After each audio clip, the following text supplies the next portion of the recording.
What you doing out in these streets, Leroy? What you doing out in these streets? What you doing out? What you doing out? What you doing out in these streets? What you doing out in these streets, Leroy? We in these streets. I'll cut that out. Oh, okay, cool. Especially about his DMs. You're on record. Oh, okay, cool. No, that's fine. Well, Jay, thank you so much for being here. Thank you so much for coming in these streets. Thank you so much for coming over here. When you reached out to me with regards to your cause, I was like, wow. First of all, just tell people what it is that you're doing and why you're doing it. All right. So what I'm doing is I'm hiking Mount Kilimanjaro for a purpose. So Mount Kilimanjaro is obviously the highest roof in Africa, the highest mountain, highest peak. So I'm summiting that for a purpose. Basically, the aim of the Hike for a Purpose campaign is to raise awareness, breast cancer awareness, and also raise funds for breast cancer survivors that are in need of breast prosthesis. So that's what the hike is all about. So it's all about empowering women in terms of breast cancer, as well as raising funds to support those that are in need of breast prosthesis and prosthesis bras. Okay, so there's a lot that I want to branch off of over there. First of all, like, why Kilimanjaro? Like, I know you said it's the highest peak in Africa, but why Kilimanjaro specifically? Like, you guys could have said, I don't know, 10 summits of Platteklip in a day, or like 200 in a month, Table Mountain summits. Why Kilimanjaro specifically? So basically we are adventurous by nature. We like exploring. So we thought this year, why not do Kilimanjaro? Just because it's the highest peak in Africa. So that's basically the reason. We're just wanting to explore. We're just wanting to push ourselves as well and see how much we can do, how much we can take. Because you know the whole issue about Mount Kilimanjaro is actually the altitude more than anything else. So it was just about pushing ourselves, just going beyond our boundaries, stepping out of our comfort zone just to help the next person. So that's basically all about that. We could have done Platteklip, as you said, but we chose the specific one just because it's the highest. Okay. And we're aiming to climb the top 4, at least in Africa, in the next 5 years. Oh, wow. Oh, wow. Like top 4? I don't know all of them by head, but there's Mount Kenya, which okay. we hopefully doing in the next year, and then there's Mount Meru that we hopefully doing in the next year, and the other one. Okay. How many of you guys are doing? For now, it's just 3 of us. 3 ladies? Yes, 3 ladies. 3 ladies. Yeah. Okay. Tell me, of the 3 of you guys, has any of you done it before? No, never. Really? It's going to be our first time. Who's training you? We're training ourselves. But, okay, who's giving you guidance on what you need to do to prepare you for the mountain? So we've got a ground guide in Mount Kili that's taking us on the tour itself, on the expedition itself. So they've given us some pointers in terms of how to train, but we're actually not following their schedule because we just feel like it's a bit light for us because we're seasoned hikers, even if we say so ourselves. So we thought it's a bit light for us, so we've created our own program that we're following. So that includes summiting Platteklip. We've had several challenges that we've set for ourselves in terms of the training. So we've done 5 consecutive days on Platteklip as part of our training. We've done double summits on Platteklip, and then we've done Matrospec as well, Matrospec Peak. So we do a lot of running in between, and we go to gym. Some of the ladies, they do swim. Unfortunately, I'm hydrophobic, so I don't swim. Really? But I do yoga as well, so I do breathing exercises. So we sort of put together our own training schedule. Like, when you, okay, in the gym, like, what do you do in the gym? Like, weights or?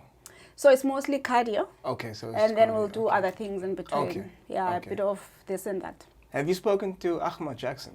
I have actually. Shout out to Shout out Mr. to Jackson. I also got to Mr. Jackson. Okay, has he given you any? He's given me some tips on climbing Mount Kili. One of those include using garlic to combat the symptoms of the altitude. Yeah. So hopefully the garlic will help me in terms of altitude sickness. Has he given any pointers for like the heat and? Yes, he advises to always wear our sunscreen, which is one of the things I wasn't aware of, because the higher you go, obviously, the closer you are to the sun rays, so they're much more harmful to your skin. So that was a great tip that I actually got from him. And he's actually offered that I can ask anything that I want, anything that I need to support me in terms of this expedition. That's awesome, man. Yeah, which is very sweet of him. No, he's got a lot of experience, and yes, he's been everywhere. Like Mount Aconcagua, I can say it now, Mr. Jackson. Aconcagua, mountains in Peru, Everest Base Camp, Kili. I think twice or thrice he's done Kili. Yeah. He's done, I don't know where else. Yeah. Places I can't pronounce. So he is the one that, if you need any tips, that guy is the one. Yeah, no, he's given me, quite a few tips. And yeah, I'm looking forward to doing some of the summits that he's done as well. I'm looking forward to doing the Mount Everest Base Camp and many other that he's done. That's awesome. So you like a full-on hiker? I want to say so. Okay, okay. What is it about hiking that appeals to you?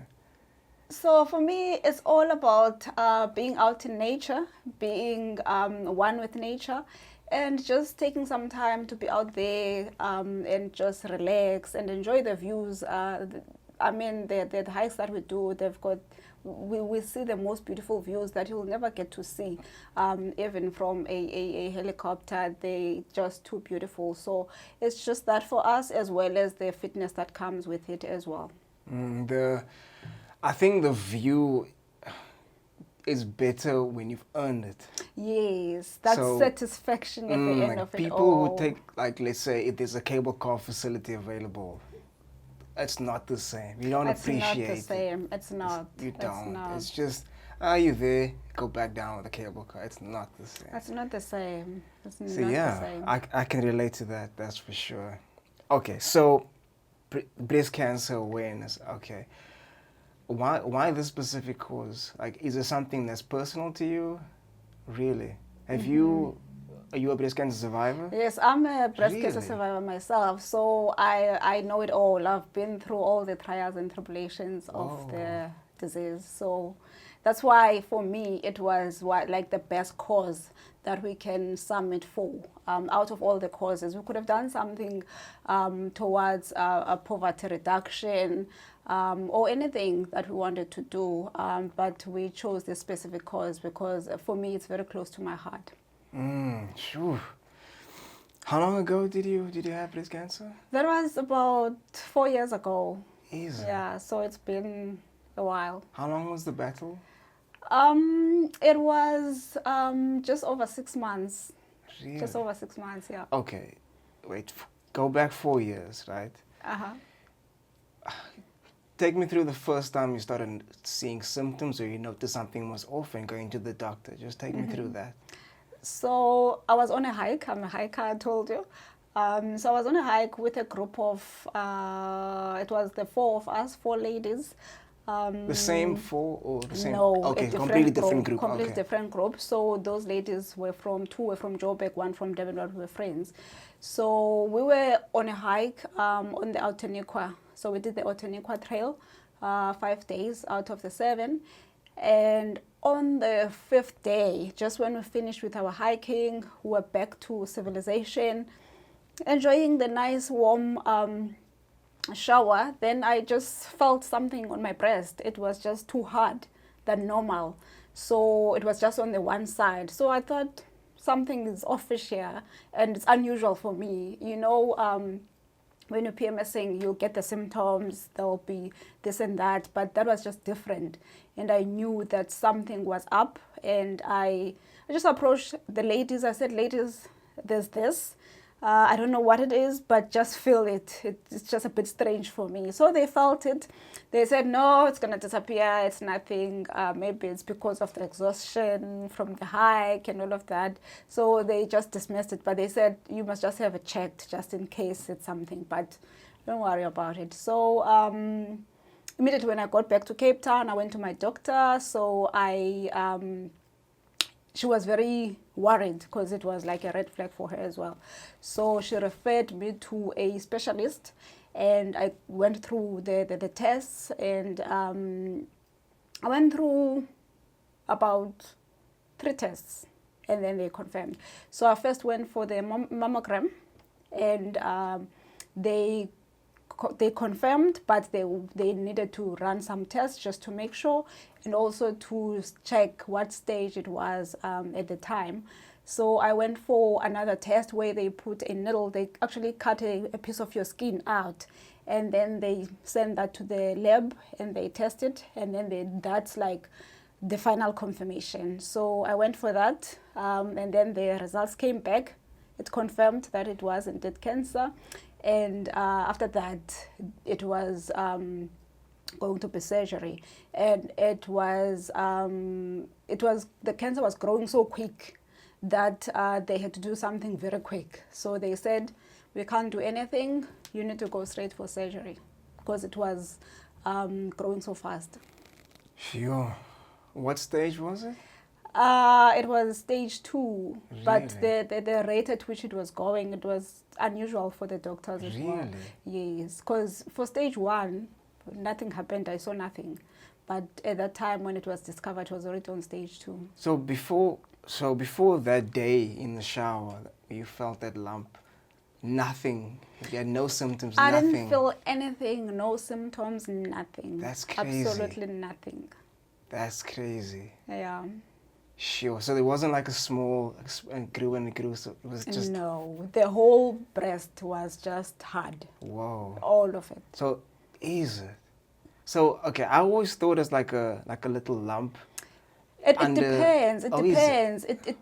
The cases are different for each person. Okay. So mine was more unique than others because the doctors couldn't explain anything. They couldn't explain why it was growing at such a rapid rate, and they couldn't explain why it was the way it was. It went from 0 to 100 yes, like yes, that. they could not explain, but they said by the way it's going, they need to do something as fast as possible because they don't know what else is happening and they don't know how far it has spread in the body. Were you prepared for surgery mentally? No, I was definitely not prepared. I don't think anyone prepares for that. And the funny thing is, it was probably around the beginning of May, maybe first week, second week May that year. And then I was told I need to go for surgery as soon as possible. So my appointment was around the 20th of February. And I was so scared that I pulled out. I was already booked for everything. And I pulled out on the day before the surgery. Then I thought, no, maybe I'm going to wake up from this ugly dream and this will be all over. So let me not go for it. I'm not going under the table, not now. Let me just give it a bit of time. So I thought maybe if I take a week, maybe I'll wake up from this dream, or this thing would have gone back where it came from, you know. And a week later, nothing had changed, and I just had to go in and just go for it. Sheesh. And by the time I went for surgery, then I was named the runaway patient. They so gave you a known name. as the runaway patient. That's heavy. Okay, so surgery. When you say surgery, what did that mean? Like, what did they have to actually do? Yeah, so it simply means removing the breast, Okay. and you go a whole reconstruction after that, or you have a choice not to. So it depends on each individual what they want to do with their body. Okay, so you had a choice not to remove the breast and go for chemo, or? No.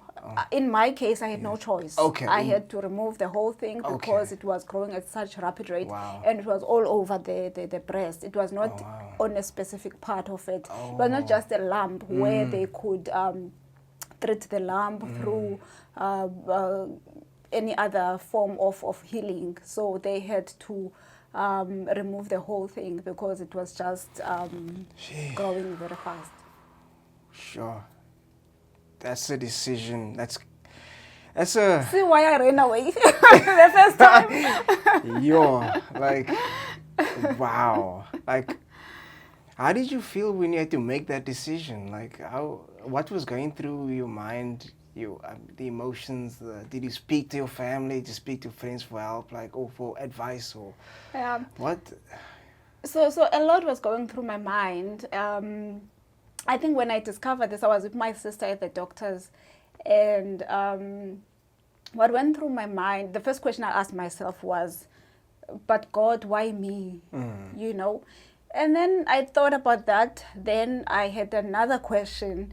So I was like, why not me? You know? And then I thought to myself, if it happens to me, then it means I've got the strength and the power to deal with it. And then I think for me, that's what then made me strong. And I was able to go through the whole experience and make my own informed decisions and not take anybody's advice, because there was a lot of advice. Everybody becomes an expert when there is somebody that's sick.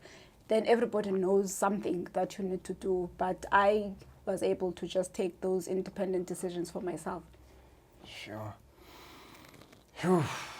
Okay, so were you more afraid of the operation, the surgery itself, or were you more afraid of losing your breast? Because as a woman, it's sort of a form of identity in some way, I think. Or were you more afraid of battling cancer itself, or the unknown, or what was the most thing that you were afraid of? In the beginning, I think my biggest fear was just death. I was asking myself if this is now my time, if this is how God is going to remove me from earth. That was my biggest fear. The moment I dealt with that, because I had to now speak to myself and pull myself towards myself, and I came to a point where I said, I've got the strength to deal with this. I've dealt with other things before, so I told myself it might sound big, but I can deal with it. I can fight the fight. So yeah, it was just a lot. And when you, after the surgery, like when you woke up, like what went through your mind the first day? So when I went, maybe I was lucky or not, I don't know. But there was a friend of mine that worked at the hospital, because I hadn't been in hospital due to sickness before, and I hate hospitals. So there was a friend of mine that was a nurse at this hospital, and she happened to be booked for the same day of my surgery. So I said to her, my friend, you will be there. Just make sure these people don't do anything funny to my body while I'm sleeping on that table. So when I went for the surgery, she was there. Oh, wow. And then there were other doctors, and she had told them so much about me, how I live my life, and all of that, because I've always been a healthy person and all of that. So by the time I got there, everybody just knew my story, and I was again the runaway patient. So it was, I forgot where I was. I forgot that I'm here for this big thing. It was just a different session. Even when I was lying on that bed, I was like, they were making jokes, and it was all fun. And by the time I passed out, I was still laughing. I was probably laughing on that operating table. Wow. But anyway, when I woke up, I was still in the ICU, and my blood pressure was a bit low, so they had to keep me and monitor me for a while. But when I woke up, for me, I was just grateful that I had woken up, because by the time I went in, I wasn't sure if I was ever going to come out. A lot of things happened, so I wasn't sure if I was going to come out alive or what would happen. But when I came out, and I was bandaged up and in the hospital gown, I was just grateful to God that I woke up, that I was still alive. So that's the first thought that came through my mind at that point in time. Okay, so after surgery, what was the next step? So after surgery, you now have to decide whether you're going for chemo or radiotherapy, but the doctors and the experts, they will advise you what are the treatment options. So the next step was the treatment for me. So I had to go through chemo and radiotherapy or choose either or. So I had to make that big choice, and then I was obviously told the side effects of each one, but I had to make a decision. And also I had the choice not to do anything, but live with the consequences that could have followed after that. Because when they remove the cancer from the one area, there's no guarantees that it hasn't spread to other areas of your body. So that's why they do the chemo, radiotherapy and all of that, just to make sure that they kill all the cancer cells in your body. Okay. Because they might have discovered it on the one part, and they might have missed a cell somewhere. Even through the operation, they might have missed a cell somewhere. So they just make sure that all the cells, the cancer cells, are dead on your body. And then when you go through that treatment, obviously the chemo will kill all the cells in your body, including the healthy ones. It won't choose the bad cells. So for me, I chose the chemotherapy over radiotherapy, and yeah, I went for it. What is the difference between chemo and radiotherapy? So radiotherapy is more like an X-ray kind of treatment, while chemotherapy is actually more a liquid form that like they inject in your body through a drip. Yeah, it's through a drip system. Yeah. Okay. So that goes directly into your blood. Why did you choose chemo? For that kind of cancer that I had, it was very aggressive. So I had to choose an aggressive treatment as well in response, just to make sure that all the cancer cells are dead in the body. So chemo is more aggressive. So for me, my doctors advised that I go for chemo, and that's the option I went with as well. And did you have any side effects? You have a lot of side effects. Really? Firstly, you lose your hair. Wow. That's like the biggest for women, I think, because you lose your hair, you lose all of it. It just falls off. Just like that. So that's the first symptom. And then you become nauseous a lot. Some people actually vomit a lot. I was lucky I didn't have that symptom. And like 3 days after the chemo, you start feeling the pain. Your whole body becomes so you can't do anything. You just lie there and you can't do anything. You don't even have an appetite. You don't want to eat anything. You don't want to be touched. If you touch your own skin, you can feel the pain on your skin. Oh, so you just want to lay there. You don't even want anybody to touch you. Sure. So that was like the worst side effect for me. That was even worse than the hair falling off, because with the hair falling off, you don't feel any pain. You just see the bulks falling off. But touching yourself and you feel the pain on your body, that was like the most painful for me. Was the pain limited to a certain area, or was the entire body? It's the entire body. Wow. It's the entire body. You feel it like on your entire body. You don't even want to lift a finger. But I suppose the symptoms vary for different person. I don't think they are the same, because I never vomited once. Okay. And I never took anything to prevent that. Specifically, I was given some medication that cost me 8,000 that I paid for, because I was told you need this to stop the nausea, but I never had any form of nausea. So I sat with that treatment until I was done with the chemotherapy, and I had to throw it in the bin. Shit. A whole 8,000 in the bin. Yep. Sheesh. Okay, sure. Okay. There's a lot that I wanted to ask. Yeah, I don't even know where to start to asking you now. Okay, so for that went on for approximately 6 months. Yeah. Is it every other day that you had to go for chemo, or was it every once a week you had to go for chemo? Or? So it was every 3 weeks for me. Every 3 weeks. Yes. So you get the chemo the 1 week, 2nd week, you go through all the symptoms, 3rd week, you go back. So the moment you recover, you must go back. Oh. So you don't actually have time to actually enjoy be yourself and say, enjoy yourself. hey, No, wow. you don't. That was for me. The experience might be different for other people, but for me, I went for chemo the 1 week, and then I get sick from the chemo because it makes you very sick. And then the moment you start to get up, you must go back for another session, and then you're back down again. Okay. Do you determine yourself that you're feeling better or well enough to get another dose, or does doctors give you like a test to say my white blood cell count is high enough so that I can? How does it work? So the doctors will check you up before you go for the next session. So they will determine whether you're strong enough to take the next dose. Okay. So they don't just want to kill you alongside the cancer cells, but they will advise you. So you go for your blood tests. They will test everything that they need to test, and then they will say you're ready for the next one. They test everything, including your iron as well, because that's very critical as well. Okay, so this every 3 weeks you have to go for chemo, right? In that time when you're feeling sick and ill, your immune system is compromised, right? So Yes. did you have to limit interaction with other people as well?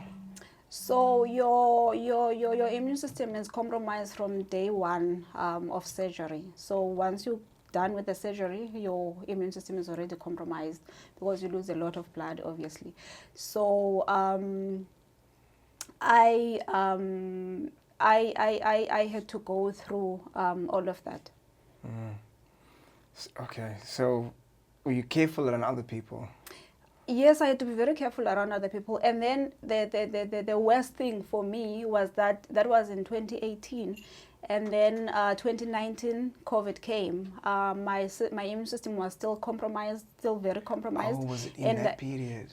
I was diagnosed in 2018. Yeah. And then May 2018, I went through chemotherapy for a whole 6 months. And then I think in March 2019, COVID came just after I completed my chemotherapy. Oh, wow. So my immune system was still very weak. And I had to go through the first year of COVID, being scared that my immune system is already compromised, and then there's this thing going around as well. So I had to take good care of myself, but luckily we were on hard lockdown, so there wasn't a lot of movement and a lot of exposure to other people. But I did spend quite a bit of time with colleagues at work in the beginning, just before COVID, and also commuting on the bus, and just doing the normal things like going shopping and going hiking. Yeah. So was there any advice from doctors on how to boost your immune system, or how to, because obviously you wanted it as optimal as possible, as quick as possible. So was there any advice from the doctors on how to boost that? So I did get a lot of advice from the doctors, and I think the best advice that they gave me was not to rely too much on the internet, on Google, because 50% of what's there is factual, but 50% of what's there is also not factual. It's not, it has not been proven. So that was the best advice I could get from them. But I did get support in terms of boosting my immune system, in terms of diet, what I should eat, and also I had a lot of vitamins as well to boost my immune system. So I would go for various sessions just to make sure that my health is still in order and that my immune system is still good enough. Okay, what did they tell you to eat? So I had to consult a dietitian. I must admit I was naughty. I was What way? no, I was seeing conventional doctors, and as well as what do you call them? The doctors that will do your homeopath kind of healing. Oh, okay. So I was Got you. consulting both. So I was not relying only on the conventional side of You weren't relying on medicine. science. Yes, I wasn't completely relying on science. Yes. So I was advised to go to see a dietitian, which I did not, but I was already a healthy eater. So in terms of what they advised me to eat, I was already doing all of that and more, like eating your vegetables and eating less meat, or eating free-range meat, because meat is one of those products that contain a lot of hormones as well. So I had to reduce a bit on that. And yeah, I never went to see the dietitian. I was my own dietitian, so I just ate healthy, and then I guess it worked. I think it worked for me, and I took a lot of green stuff, green vegetables. Oh, like spinach. So your spinach, kale, your broccoli, your kale.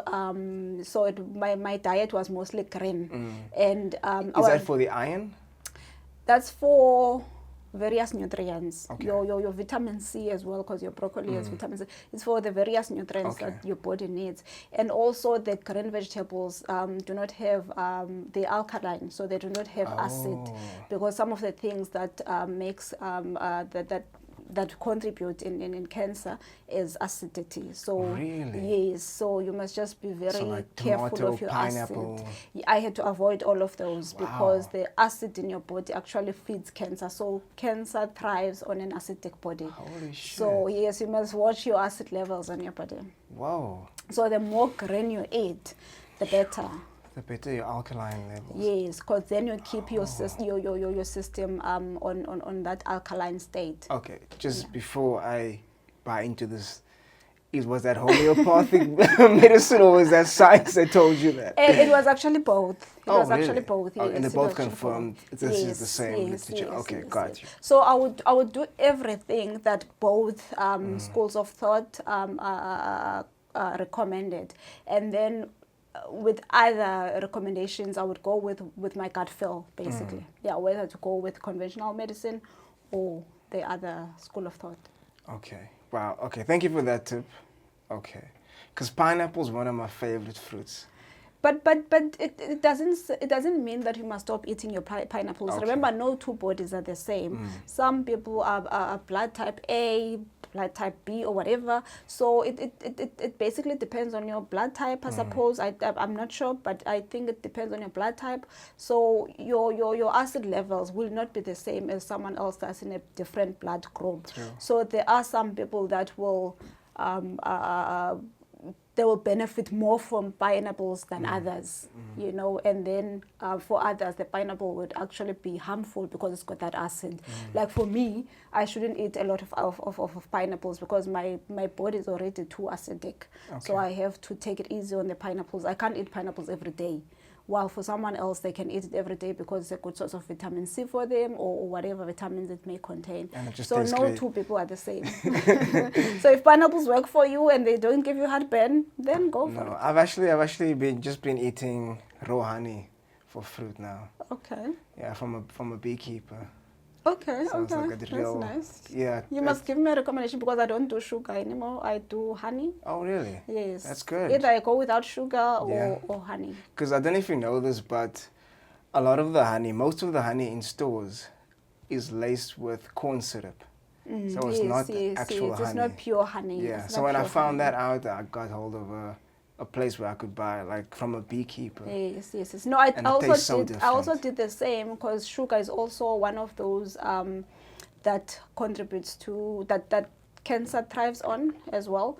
So during that time, I also made that transition during that time to use honey or not use any sweetener at all. So I get my honey all the way from Citrustal because I had to find a beekeeper as well. That's awesome. Yeah. That's awesome. Well done. Thank you. Well done to you as well. Well, thank you. So you're keeping a lot of diseases away from you already. Prevention is better than cure. Yeah, I've just been a big component of doing whatever I can to feel optimal and to, in a sense, prolong a healthy life. Yeah, food is actually your medicine, but you must just find out what works for you and consume more of that. Yes, it's medicine and it can be a source of, I don't know, in a sense, evil. Yes. Because a lot of people abuse food. So it can be both. Yes, it can be both. It can be both. Yeah. Like anything can be addictive, anything can be abused. Yes. Even if it's good for you, it can be abused. Definitely. Okay, so you've recovered, immune system is tip-top, you're ready for these streets again. The next part, did you consider doing or what did you call it? Was it prosthesis? Prosthesis? Did you consider doing that immediately afterwards, or did you go through it, or are you still going to go through it, or? So at the time, I decided not to go for reconstruction. Okay. And my doctor was so against it because I was still very young. I was in my mid-30s.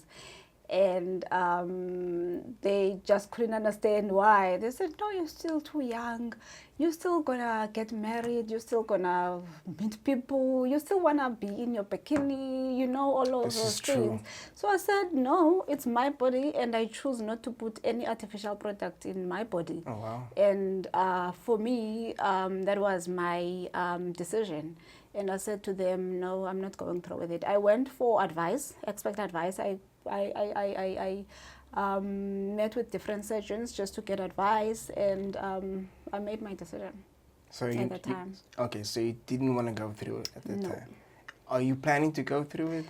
So when I stopped my consultations with my surgeon at the time, I said I would consider and come back after a year. So I've never looked back. It's been 4 years. Oh, wow. So you made up your mind,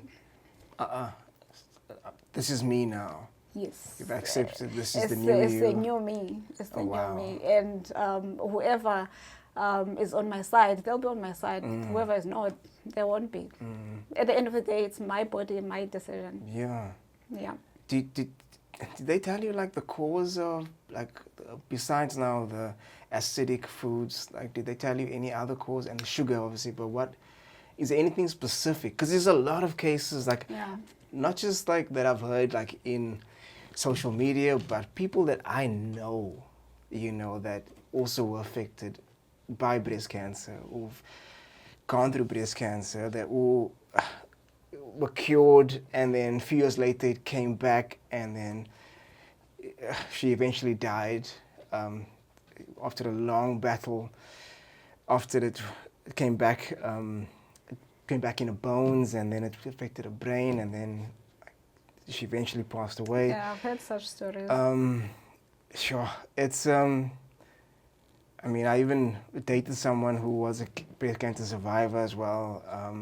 It's just so many cases that I personally know. And over the years, it's just more cases, more and more and more. Do they know what the cause is? Did they give you any advice on what not to do besides the sugars and the acidic foods? Did they give you an idea of what the possible cause is? So, as I told you, I was seeing 2 different specialists, homeopath, conventional doctors. So my homeopath happened to be a qualified medical doctor and practicing as well. So the conventional doctors couldn't pick up the reasons. They couldn't find the reason. They couldn't tell me until today. I still don't know from their side. And then the homeopaths, they also couldn't figure it out. I went through so many medical tests.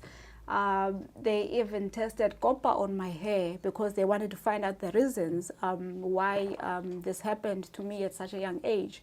And they tried everything that they could, but until today I'm still waiting for somebody to tell me what could have caused it. So nobody knows until this day. It just happened, and it could be hereditary. Nobody knows whether it was that, because I've got a history of cancer in my family. My grandfather died from colon cancer, I think. Can't remember. I was still young at that stage. And then my grandmother died from breast cancer. So they couldn't tell what the cause was at the time. They did all sorts of tests, and my homeopaths had all these different books, piles of books that they went through to just do some research in terms of this type of cancer, and nobody could tell at the end of it all. So I just wasted money. Yeah. I read some article that they say possibly it's got to do with, you know, the underarm that you wear. I don't know, the chemical in there. The roll-on, you mean? Yeah, the roll-on, the under. Well, men call it underarm. Okay. Okay. I don't know. Okay. That because there's no sweat coming through there, and I don't know. It's a whole Okay, that's thing. the first time I hear that Really? one, and I just think it's not very true. Okay, I'm just asking. That's just me. Okay, I'm just asking because I read this thing. Okay. Yeah, no, I think that falls in the other 50% that I told you. Okay. It's not reliable. Fake news. Fake news. I think it falls under Okay. that 50%. Okay, that's good to know. That's good to Yeah, know. no, I Okay. don't think there's any scientific facts on that. Did you go see a therapist or somebody to talk you through the whole process, or at least to someone to listen to you, to sort of digest the whole process from being diagnosed, surgery, to the chemo, to life after everything, to accepting the new you? Did you speak to somebody? No. Oh, is it? No. Okay. So I don't know. I'm a stubborn person by nature, so I do whatever I want to do, and you can't stop me once my mind is made up. I just do my own thing, unfortunately. So when I first found out, I was told to go see a social worker, just to take me through everything that has just happened. And then they would have taken me through what was to come as well. And so I asked my doctor, what is this person really going to tell me that you haven't told me? So he explained to me that no, they just want to help you so that psychologically you're not affected, and they wanted to make sure that in case you don't have enough financial support, you can then have somebody to talk to. And so I was like, okay, they're gonna speak to me, I'm gonna speak to them. Are they gonna give me money? Are they gonna fund me if I don't have money, or are they just going to tell me everything is gonna be alright? Yeah. You know, I asked those sort of questions because I wanted to know, how are they going to help me? What is this new knowledge that they're going to impart on me? So all his responses, unfortunately, he didn't manage to convince me to go. So I didn't go because I didn't think for me I would get any value out of it. I think for me, it's basically because I'm a strong person and I had talked to myself. The moment I heard the news, I talked to myself. And by the time I went through it all, I think I was psychologically strong. I thought I was emotionally strong. Because I know I'm a strong person by nature. You wouldn't tell, but I am. So for me, I thought, you know what, these people are not going to help me with anything. They're just going to sit there, feel sorry for me, and just make me more vulnerable.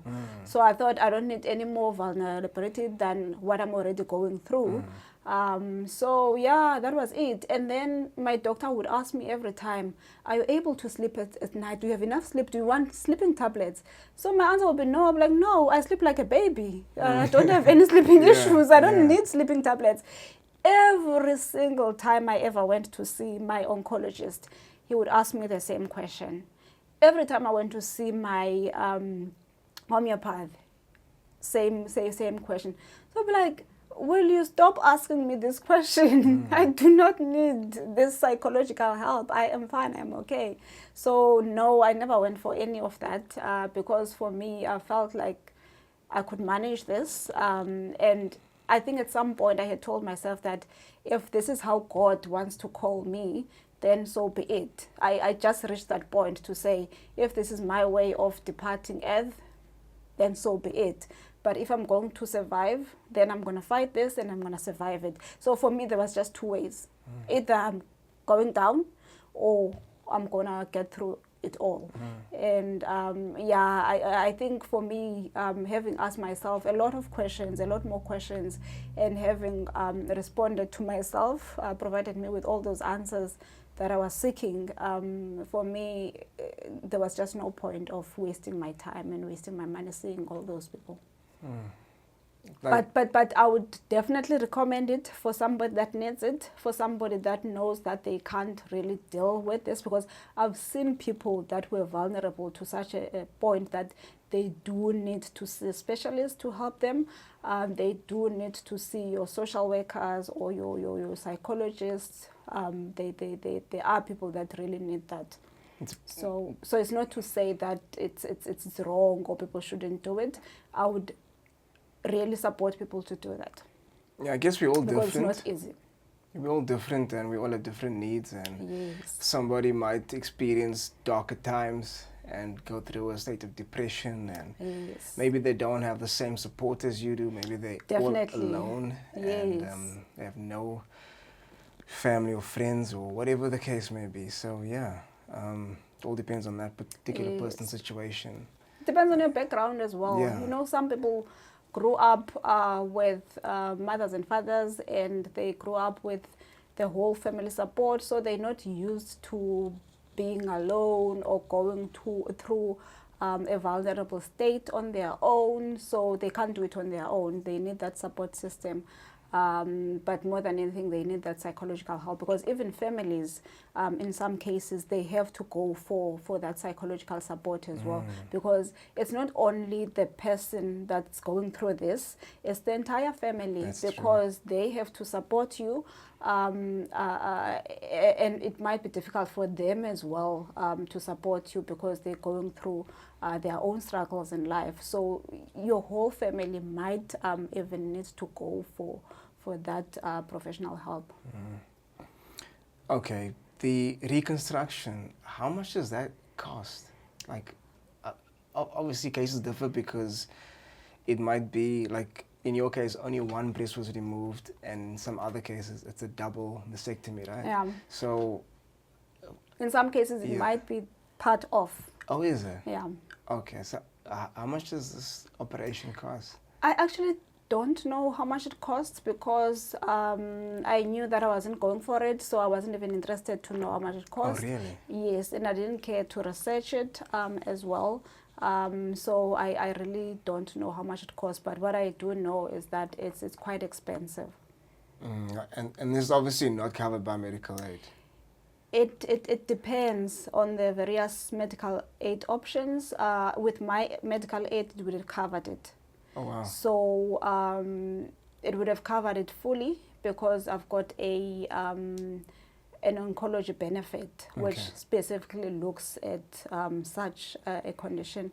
So some medical aids don't offer that at all. So yeah, for me, I never cared, because I didn't have to go through that, but it is quite costly, because it's not a matter of replacing what's missing, but it's a matter of going through the entire process from the beginning. You would obviously have to, they don't just take an implant and plonk it there. You have to put a temporary implant, which is just a empty plastic, basically, which they then have to inject and inflate slowly but surely, so that your skin stretches with it. So you have to go through that process for probably 6 months. Oh, wow. Until it reaches the size of your breast. And then once it reaches the size of your breast, you have to go back under the table again for surgery. They take that out, now that your skin has stretched, and then they put the real implant, and then you're done with the process. So it's an entire process on its own. Yes. Wow. And the thing is, it's not guaranteed that it will work for you.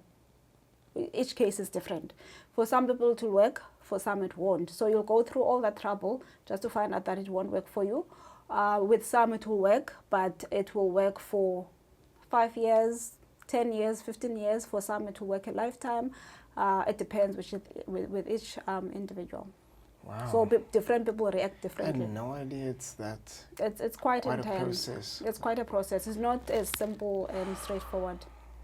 I had a friend who underwent reconstruction, and she told me that the nipple, they had to cut off a piece of her toe, like what do you call, not the part where the nail is, but underneath the two toes, to make it to get a nipple from there. Oh wow. From the skin under a toe. Oh wow, that's interesting. Yeah, I think it was I don't know how to describe toes, but not the big one, the one next to the big one. Okay. Yeah, those toes. Yeah. To create a nipple from there, and then obviously have to ink the skin. Yeah. To have the nipple. To match. Yeah. So, no, there's a whole lot of procedures that you can do.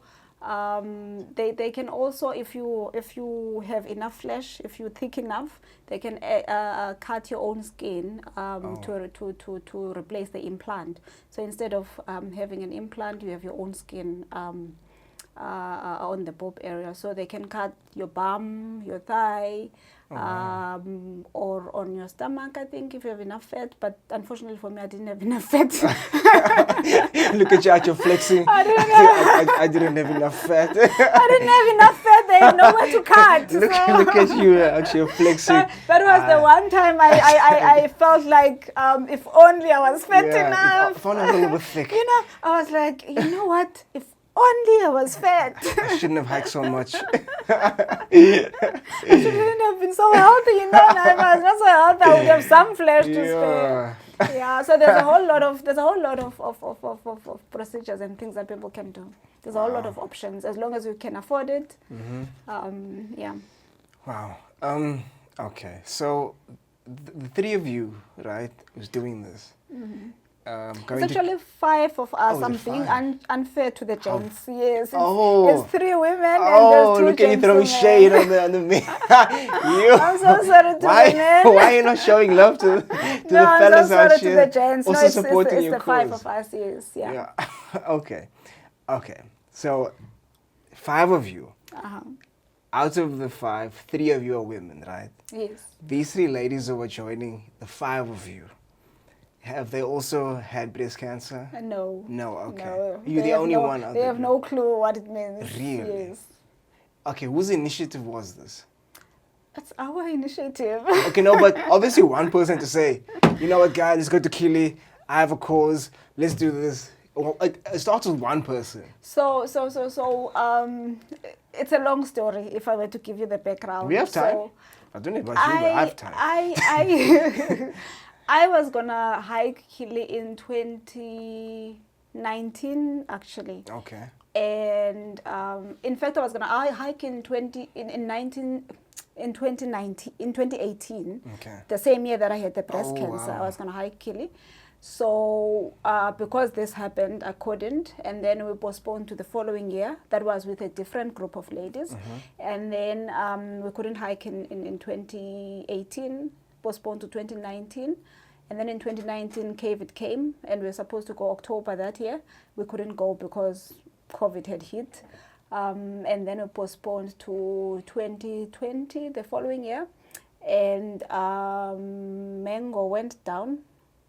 Oh yes, or the year before, I can't remember, but mango went down, so we couldn't go. Wait, did mango fly?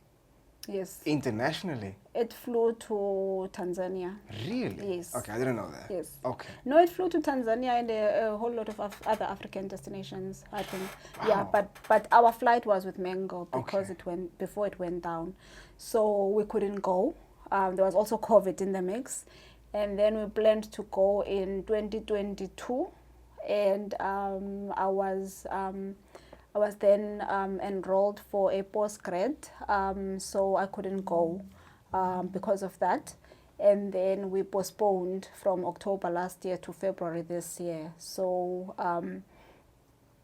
that was now in the midst of all of that. After the mango situation, I then opted to go with a different group, which is this group now.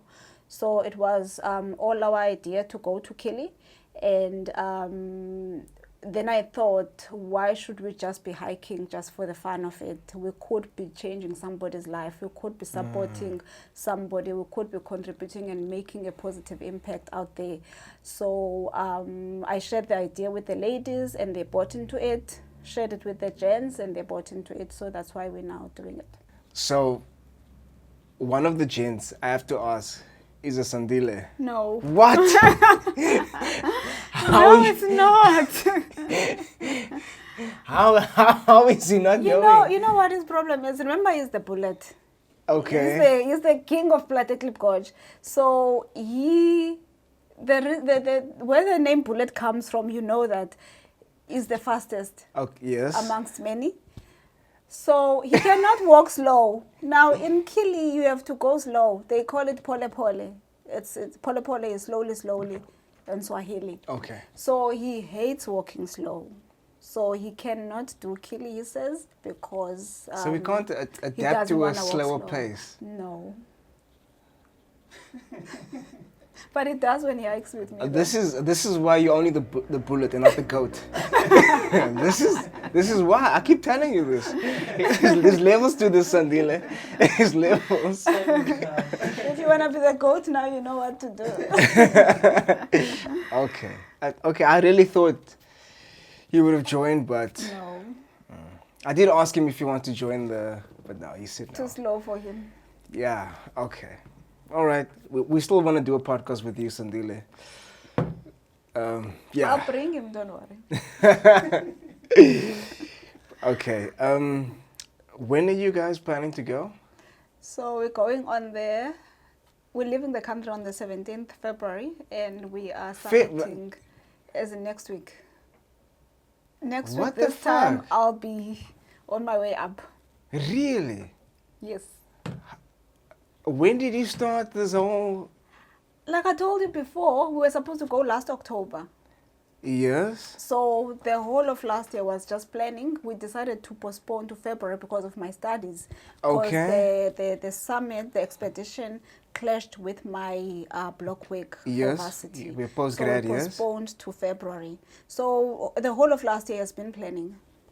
Holy shit. And when did you start training? Since October? So I couldn't start training sooner because I'm just bad with my time management. So I couldn't put in the training schedule with my studies and everything else and work. The lady started training in December. So I only started training on the 31st of December. Holy shit. Yes. Whoa. Okay, wait. Okay. Why did you only reach out now? I mean, like, you literally on a fucking plane. You in another country next week this time? Yes. This time I'll be on Mount Kili. What is wrong with you? Like, what happened? The thing is, I'm extremely private. I'm an extremely private person. I haven't shared any of this on social media until now, and my friends and family and colleagues and everybody around me obviously knew from back then, but most people they only discovered now when I posted on my social media. And it was a shock for most people. They don't know that I ever went through that, even though I was active on social media, because I was never inactive. I was active before COVID. I was traveling internationally a lot at that time before COVID, and I was traveling, and it was like nothing happened. Nothing was happening while I was going through this. I was traveling, I was working, I was doing everything in between. Okay, I understand that you're a very private person, right? Extremely. Okay. Extremely private. However, you're trying to raise awareness for a great cause, right? And it's bringing a lot of people's attention who might have, first of all, not known that you went through something like this, or the ins and outs, the detailing from diagnosis to post-recovery of breast cancer, and your whole process, you're putting it out there right now. And I get it's very personal, and it probably took a lot for you to speak about this and to put it out there, because like you said, you're extremely private. However, like, we are trying to raise awareness now to change someone else's life. So, like, fuck, you could have done it sooner. Like, I know I should have, but I didn't. But I actually don't regret it. For me, I think I did it at the right time. It might not make sense to someone else, but for me, it makes perfect sense. For me, I started at the right time because I was ready. before that, I was not ready. I could have thought I was, people could have thought I was, but I was not. So for me, I needed to step out of my comfort zone and just spill it out and be out there. So I told you last year I was doing this postgraduate diploma. So I think for me, the thought has been on my mind from day one that I need to raise awareness for other people as well. However, the time was not right for me. I was not ready. Okay. I could have done something, but it could have been a complete flop. I don't know what it could have been. I would have failed probably 1,000 times, and I don't know. But for me, it just felt right at this point in time. So when I was doing the course that I was doing last year, it was a transformational course, and I think it sort of changed me, and it sort of pushed me outside my comfort zone. So one of the things that I committed myself to do was just to be kinder to others and just do something to create a positive impact in my community, because I may be living in my small house, but there's a whole world out there, and there's a lot of needs for the next person out there that I might not even be aware of. So I thought, why not do this, and why not now? And I could have chosen not to do it even this time, because initially when we planned the trip, this was not the point. We weren't hiking for a purpose. We were hiking because we were adventurous by nature. That was the main point. Okay. And then I thought, why not use my hikes to just create this positive change. And the nice thing is that I haven't shared is that this is not going to stop now. So it's going to continue. Okay. I'm going to continue raising the awareness throughout the year, leading to Breast Cancer Month until the end of the year. So it's not that it's only going to happen now with this hike and end there.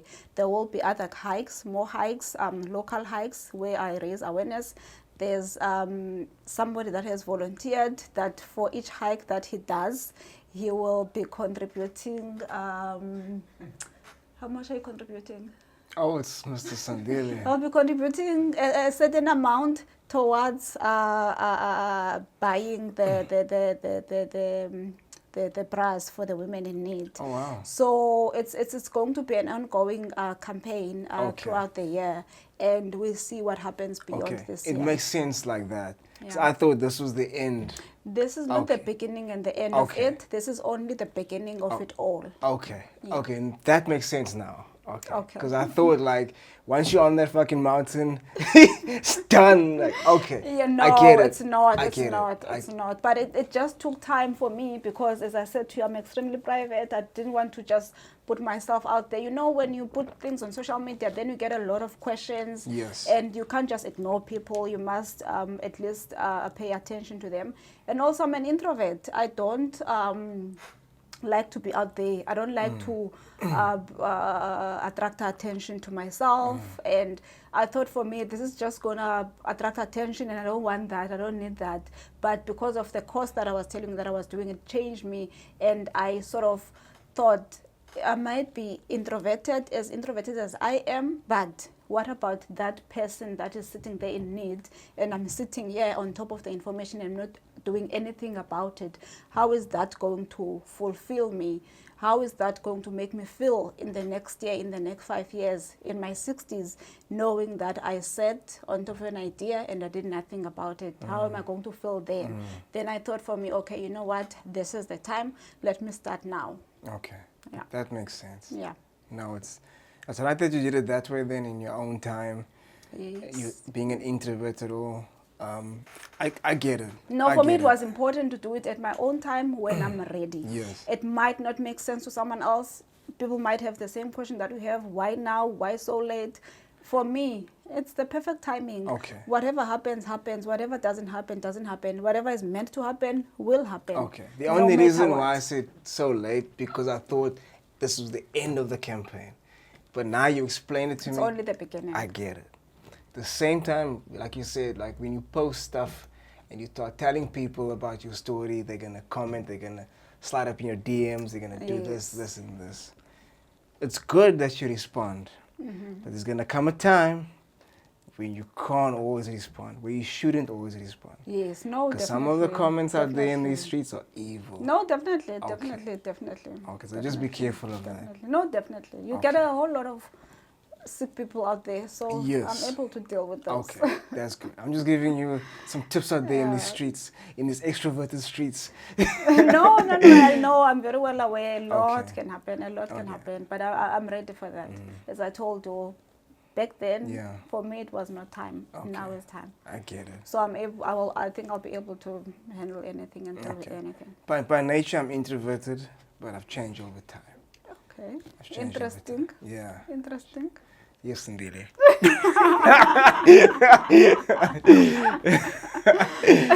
Okay. I wish I could transform into an extrovert. You must tell me how it works. How does that happen? Sure, that's a podcast on its own. Listen, we don't have time no, for we must that. have a podcast about we don't have time for that. Okay. All right. So, a week from now, you'll be on Mount Kili. What is the temperature like there at the moment? At the moment, it's raining. We were actually in a Google call with our ground tour operator that side yesterday evening, and he was telling us it's raining, and he was actually sitting in his car showing us that it's raining on that side. Okay. So currently it's raining, and one of my fellow hikers asked him, will it be the same next week? And his answer was, it's a forest. It will rain. Wow. So we do expect that it might rain. We've got all the technical gear to deal with that. So like they say, there's no bad weather, only bad gear. That's right. Bad preparation. Sorry. You just painted a completely different picture now to me of Mount Kili. But excuse me, whenever I see or hear Mount Kili, I think of this. Okay, this sort of, I don't know, orange, sort of desert-looking like mountain. You know, like this mountain without any trees or. You know, like this harsh terrain. It's a national park. It's in a national park. Okay, So I didn't know that either. There's a lush forest. So the first, I think 3 days, you just hiking in a forest. Okay, And I didn't even know that. It can rain. It can be hot. It can be humid.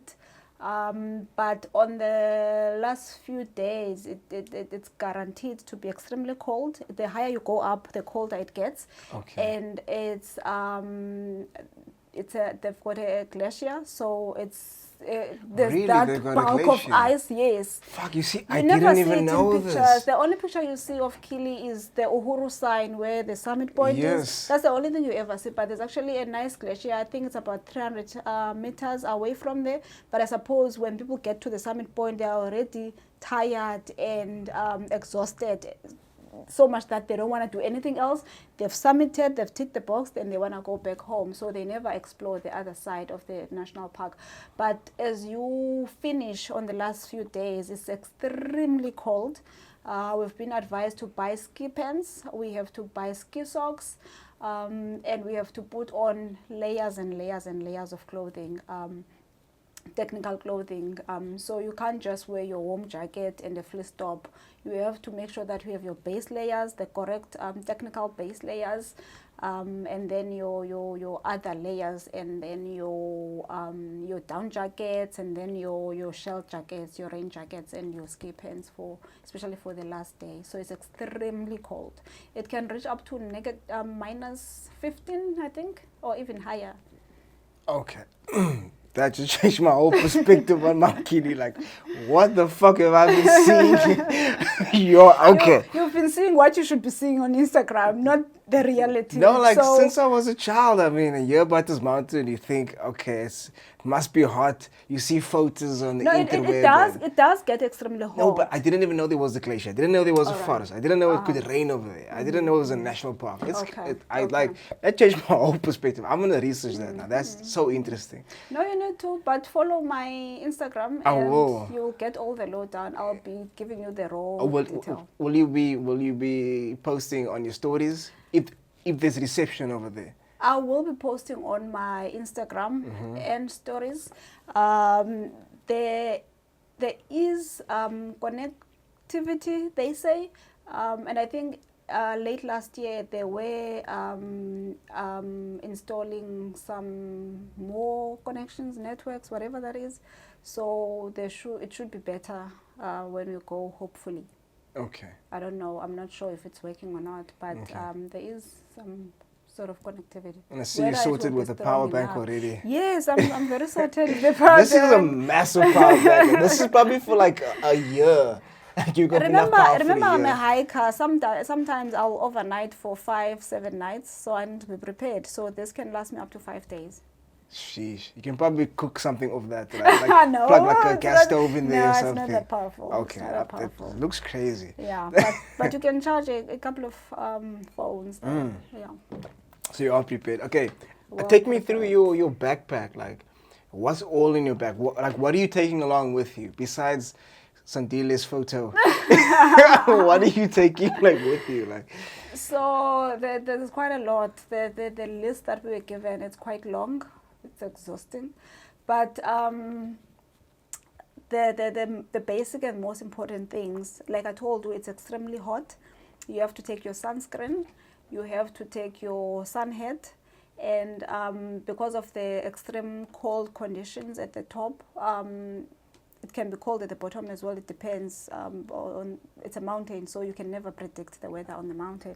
So the one important item that I'm taking is obviously my SPF lip balm, because apparently the lips will crack and a whole lot can happen. So you don't want to sit with those irritating lips on there. And I'm taking my gloves. So you must have 2 layers, especially when you get to the top. What type of gloves is it? So it's thermal gloves. Okay, but thermal they are hiking gloves that are made for extreme conditions like Kili. So I'm taking my waterproof gloves and my inner gloves as well, the base layer. And I'm taking my shell jacket, my feather jackets, my fleece tops, my beanie, warm beanie, fleece beanie, thermal. Everything must be thermal. And obviously my hiking boots, which I'll be wearing from departure until I get there. Only taking 1 pair of hiking boots? Only 1 pair of hiking boots. I think it's good enough. And thermal socks or? Thermal socks, hiking socks, summit socks, ski socks. So summit socks? Yes. So you get your base socks, your base layer. Those are moisture wicking. Okay. So they keep the moisture off your feet. And then you get your hiking socks. So you can wear those 2, or you can wear a 3rd layer if you want to. And then you get summit socks, those that you wear on summit day. They are obviously warmer than the hiking socks, the normal hiking socks that you would wear in Cape Town. And then you get your ski socks. So I've got like 4 different types of socks for the different days. Okay. Okay. Besides, after socks and hiking shoes, what else are you taking? Are you taking like a frying pan? Or? No. So everything else is provided. The only other thing that I'm taking is my nutritional stuff, my energy bars, protein bars, breakfast mix, because it's recommended that you bring something that you're used to, so that if what they provide for you doesn't sit well in your system or doesn't work well for you, then you've got a backup. Yes. Then you can use your own stuff. So I'm taking lots of Future Life. I'm taking my 32 GI. Shout out to Future Life. Yes, I'm taking my 32 GI. Those are the 2 fitness nutrition that I take with. So it will be your protein bars, your protein shakes. They've got this protein shake that you can just put water, shake it, and you drink it. Energy bars. So that's what I'm also taking with, just to make sure that I've got the energy to keep going. So as I was telling you, they prepare the foods for you from your breakfast, your lunch and dinner. So they will give you the coffees in the morning, your breakfast, eggs, fried eggs, and a whole lot of other things. They do sausage, they will do lunch, they will have your vegetables, your soups, and then they do dinner as well. So they've got they will put up their own tent, which will now be a kitchen, and then they prepare all those foods in there, which they carry on their bags. They carry everything on their bags. Okay. What else are you taking with? Are you taking a headlamp? I'm taking my headlamp. I'm taking my power bank. I'm taking my phone. Okay. Yes. Anything else? What else? What else am I taking? My toiletries. Okay. How heavy is your bag gonna be? Unfortunately, I've got 2 bags for the summit. There's the duffel bag, which the porters put on their head. Okay. That's your whole luggage. And then there's my backpack, which I'll be keeping every day, my day pack. So in the duffel bag, there's everything except my rain jacket, my rain pants. Those I'll be carrying with me. And the limit, I think it's about 15 kgs for the duffel bag, which the porters will be carrying for us. So you cannot exceed that. When you get to the national park, they actually weigh your luggage. So you cannot exceed that limit. And then I'll have my 25-liter backpack on my back. Because my peanut butter is already 10 kilos. So I don't know how I'm going to put anything else in there. That's the thing. You cannot pack everything. You must just pack wisely and smartly. You must just know what to pack. And also what I'm packing that I forgot, which is very critical, is my sleeping bag. So they do provide your sleeping mats and the tents, but your sleeping bag and your sleeping bag liner, those you must provide for yourself. Is it a thermal sleeping bag? Everything is thermal. Everything. It's a feather. It's made of feather, but it's also thermal. Yeah. It's made for expedition. Do you all sleep in a tent? We all sleep in a tent. Is it? Yeah. Is it one big tent or a few? It's 2-person tents. 2-person tents. Yeah. Okay. All seasons. Yeah. All right. So so it's tents. How long is the hike? How many days? So it is 7 days. And it varies per day. There are days where we're doing 9 kilometers, 11 kilometers. The one day we are doing 4 kilometers, another day 5 kilometers. But we are looking at shortening the hike and combining the 4 kilometers and the 5 kilometers. Then we do 9 in one day. But it will depend on how well we do during the summit in order to do that. Because we are also preparing for other adventures after the summit. Okay. Wow. It's a lot. Are you okay? So obviously you almost basically packed by now. I'm sure your toothbrush is packed. I'm all packed. Everything is packed. Really? But we keep repacking. So, You forget something, or maybe you want. The packing doesn't stop until the last day because you pack all your things and then you keep thinking, what am I missing? What's still outstanding? Yeah. Then you think to yourself, I haven't packed that one item, and then you take out the entire bag. Sheesh. And then you have to repack again. And then you do the same drill the next day. I hate that. Okay, so how long is your flight? Our flight, I think it's about, it's going to last 2 days because we're flying from Cape Town to Addis Ababa. And then we've got a 12-hour transit period today. 12 We're hours? Overnight. Yes. So we're going to spend 12 hours there and then we proceed. So it's almost 2 days. Okay. But not in the air. So for the 12 hours, we'll get accommodation. And then that's cool. Okay, no, if you got accommodation, then that's... No, we get accommodation. Okay. And fortunately, we don't need a visa. Oh, that's great. Yeah. That's a big plus. I had I think it was 8 hours in Dubai layover. It was horrible. I've gone through that. You sleep on the floor. It's actually nice. Yeah, my friend did that. I did that. I had to sleep in Dubai. I was alone and I just slept on the floor. No, I had to look after the bags. Somebody had to do it. No, but you don't need to look after the bag. It was just you being paranoid. Nobody was going to steal it in Dubai. You don't know that. That's not another country. That's Dubai. Nobody will steal it. Nobody cares about your bag. I don't know.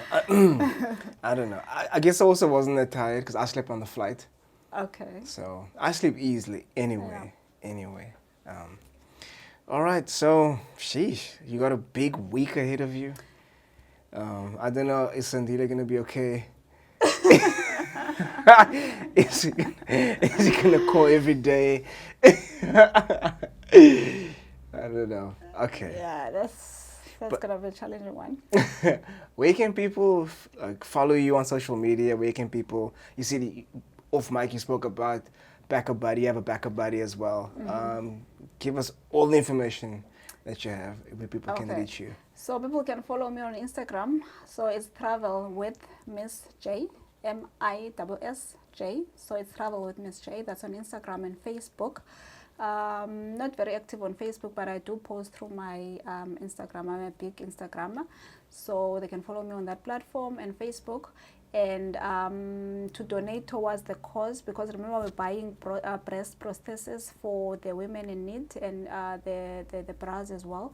So to donate towards the campaign, they can go to www.bekebuddy/hike for purpose, hike-for-purpose. That's the link, and they can just donate from there. Or search on Bekebuddy website for my name, Ncumisa Jonas, and donate from them. I'll put all the information on the screen as you typed it, and I'll put it also in the description of the podcast as well, just to make sure people get it. Because I'm sure if some people might be listening to this while making food and they can't be running, where's a pen and paper? Yes. You know what I'm saying? Like, so I'll put it over there so people can access it as easy as possible. Cool. So I appreciate you for sharing your story. Like you said, this is out of your comfort zone. It took a lot for you, a lot of courage for you to come out here and put this out there. So I thank you for coming here. I thank you for what you are doing. It's a big cause. It's a big climb, literally and figuratively. So I appreciate all the ladies and the two gentlemen who you didn't want to mention before. But yeah, man, I'm sure the group will probably grow. The more you start speaking about it, the more awareness, and I don't know if you're welcoming more to join you guys in your climbs. No, we are welcoming more people in the future. Yeah. So yeah, the more the merrier. Yes, obviously they can't go to Kili right now. It's a little too late for them, I'm sorry. But yeah, I hope it grows. I hope the awareness grows. I hope the funds coming in grows. The bras as well. Can people donate bras as well? Or? Yes, they can donate bras as well. That's also welcome. Okay. So yeah, keep doing what you're doing. Thank you for choosing the streets to come in and explaining your story. And I wish you all the best. I really do.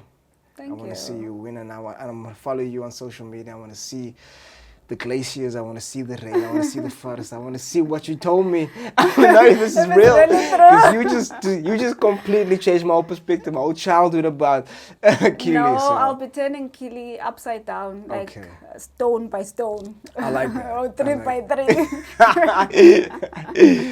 So yeah, I wish you all the best. Please be safe out there. Thank you so much. I wish all of you guys a safe and a fun journey as well. Thank you so much. Thank you. I appreciate the opportunity. No problem. My honor. My pleasure. Thank you. Thank you. What you doing out in these streets, Leroy? What you doing out in these streets? What you doing out? What you doing out? What you doing out in these streets? What you doing out in these streets, Leroy? We in these streets.